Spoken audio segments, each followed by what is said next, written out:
মাম্মাতা আলা হুব্বে আলে মুহাম্মাদিন, যারা আমার বংশধর, আমার খানদান গস পাক এসে বলবেন যে আমার হাতে যারা মুরিদ, আর আমি নবী পাক কি পাওয়ার দিতেছি শুনো।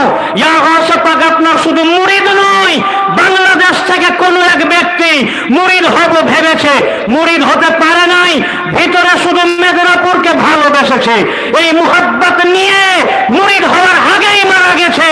তো ততক্ষণ পর্যন্ত ওই মুহাব্বতকারীর মৃত্যুই হবে না যতক্ষণ তওবা না করে।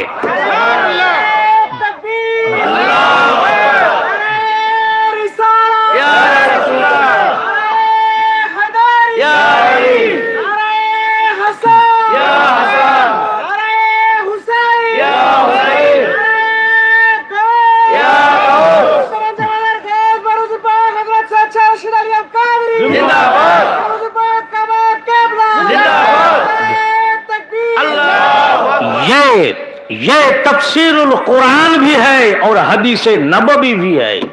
कुरान पाक तफसीर आयाते एवं हदीस पाक ये कौल मुस्तफा है, ये कौल मुस्तफा है सल्लल्लाहु अलैहि वसल्लम, रसूल पाकेर बानी हादीस पाक।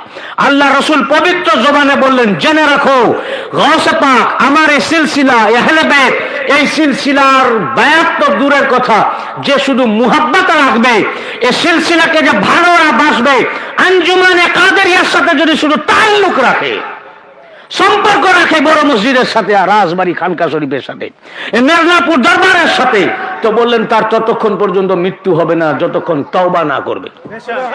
মুরিদের তো কথা বলেনি, মুরিদের যোগ মর্যাদা তো আরো বেশি। এটা কি হাদিস, এটা কি কার? রসুল পাকের। তো গস পাক যা বললেন ওটা রসুল্লাহ বললেন? সবাই বলুন, গস পাক যেটা বললেন ওটা রসুল পাক বলেছেন? তাহলে রসুল্লাহর কথা মোল্লা মানবে কি মানবে না?